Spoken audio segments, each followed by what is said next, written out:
أعوذ بالله من الشيطان الرجيم بسم الله الرحمن الرحيم الحمد لله رب العالمين الصلاة والسلام عليك يا رسول الله.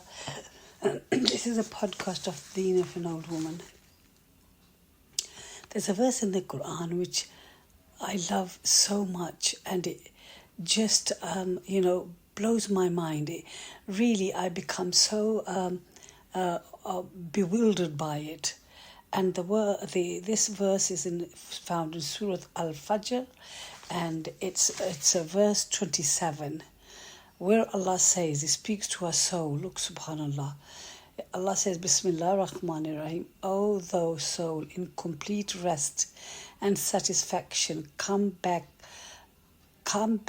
thou to thy Lord, well pleased thyself and well pleasing unto him. Subhanallah. Look how Allah is calling that soul, saying that come back, in complete rest and satisfaction.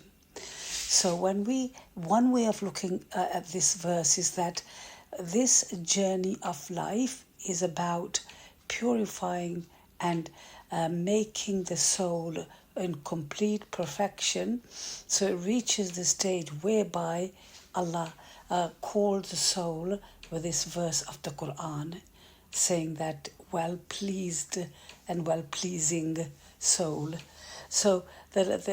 And Allah has sent messengers throughout human history so that we understand what is the purpose of life, what is the aim, the goal, what is our focus in this life, and that is to live by revelation of God. And wallahi, I guarantee you, when we don't live by the revelation of God, the Quran, we will be living by human manipulation.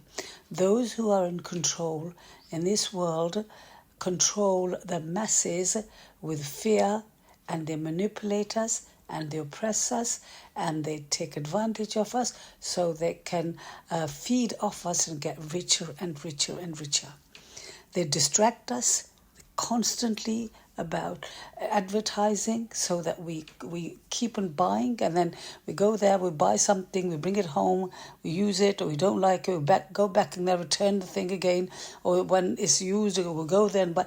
This constant circle, because they can become rich and then they can control the masses like that. So choice is ours. Either we want to live by human manipulation or by the revelation of God, the Quran and the Sunnah, which allows us to live with justice, with dignity and respect, and to have a good quality of life. And that's why Allah has given us that Sharia, a way of life. And subhanallah, I was just, listening that Sharia is a way, and it's way to nourishment. And subhanallah, look how beautiful is that. We are all on the way. We are all, progressing. We're all in the process of transforming and making ourselves better. And if we abide by the Sharia, which is Islamic law, or the boundaries that Allah has put in, made for us, that we don't go to excess in either way, that we live a balanced way of life where the soul and the body lives in harmony. Because without knowledge, without knowing Allah, discovering Allah, obeying Allah, living by Allah's law, living the way the Prophet ﷺ lived, we cannot have any enjoyment in this life. And wallahi, I was listening to a convert the other day, and a revert, whatever you like to say, and they were saying that when they were young, life is either empty or self-destructive. And I thought, wallahi, how true is that? We might not realize it when we're young, that the life is empty or that we're being self-destructive. But wait till we hit our middle age and old age, and that's when we become so enriched, entrenched in this godless materialism, secularism, meaningless life, that time we regret it so much. And it's in Allah's mercy, there are exceptions that Allah shows them the light and they can transform, but most humanity live in that sad life. And that's why, the expression grumpy old man, because most people most people become grumpy in their old age because of what they accumulated. Allah tells us what they sent forth with their own hands. So whatever actions they've taken during their youth, that comes back and haunts them. And the choice is ours. And that's why Allah's given us free choice. We choose what we want to do. Now, I just want to briefly look at the word. It says that when Allah tells us in this verse that, O soul, come back to thy Lord, well pleased and well pleasing. And, subhanAllah, the word in Arabic is mutmainna, that is content. Satisfaction. And subhanallah, I think it was normally Khan who was trying to explain this word, and he said that this mutmainna, this term for contented soul, satisfied soul, soul at peace, in Arabic it has the following connotation, which is putting a lid on the content that wants to come out or wants to boil over or spill over. So when we are boiling with something, which is our emotion, whether it's anger, jealousy, hatred, or any of these very strong emotions, when we're boiling over it, mutmainna means it's like we're boiling. So this chest of ours, say it's like a pot, and it wants to come out, and mutmainna is a lid that we place on that vessel, on that container, so those emotions don't burst forth and make us to act upon it. Meaning, if I'm really, really jealous of somebody, and I'm feeling it, I ought to contain it rather than allow it to burst forth, to come out, so that I use words that would hurt them, or I would do something that is harmful for them. Look, subhanallah, and wallahi, look how interesting. In Surah Shams, Allah talks about, also about the nafs and the taqwa. And subhanallah, one of the scholars described it so beautifully. He said that if you were to imagine that in our chest we have two boxes, one box has all this negative traits, anger, hatred, jealousy, envy, and all those other negative things. And the other box has, contentment or taqwa. And basically, the box that wants to open forth and let the anger and the greed and the jealousy and the arrogance, taqwa is something that will prevents it from opening and spilling. It contains it. And subhanallah, look, what does Allah says in the Quran about taqwa? Allah says that when we fast, Allah giving us Ramadan so that we acquire taqwa. Look, subhanallah. Now make the link.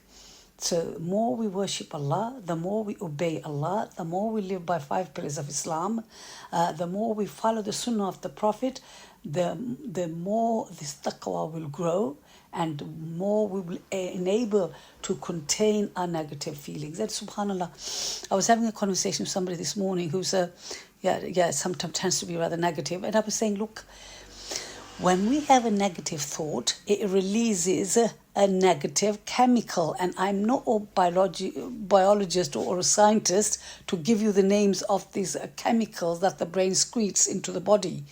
But however, what happens, a negative thoughts releases this hormone, this chemical that gets released into the body that is detrimental to our internal organs.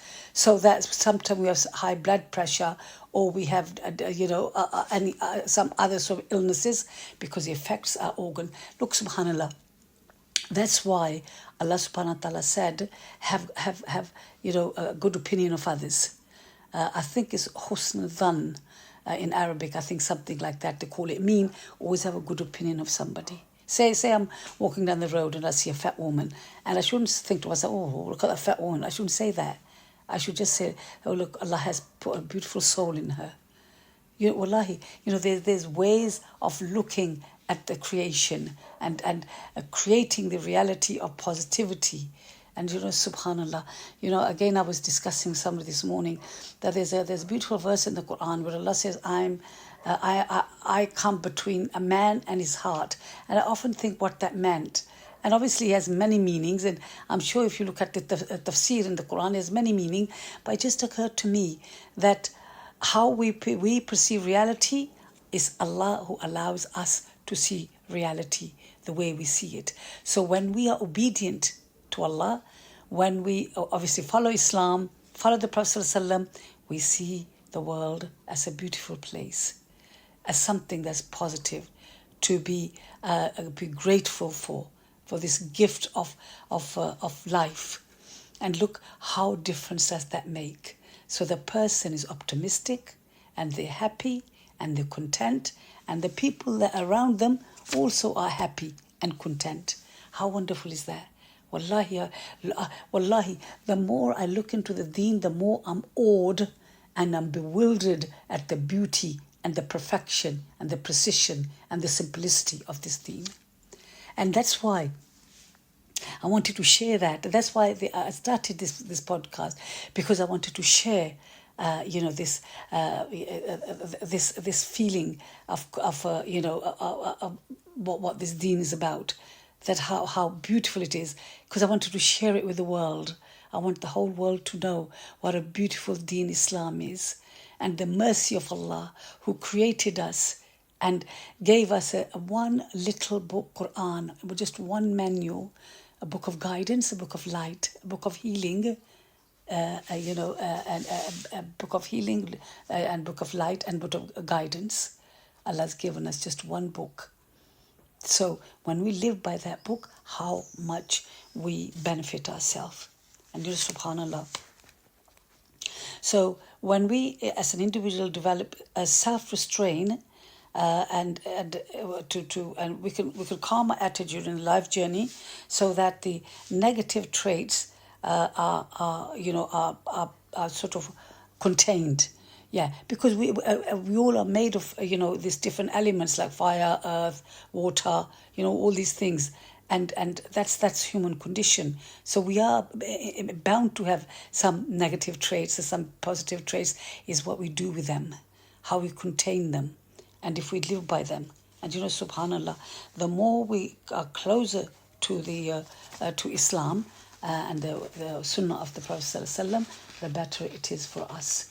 And subhanallah, this is, so I just wanted to share this little verse of the Quran with you, because I find it absolutely fascinating. And inshallah, I hope that you too will discover the beauty and the simplicity and the perfection of Islam one day. Thank you.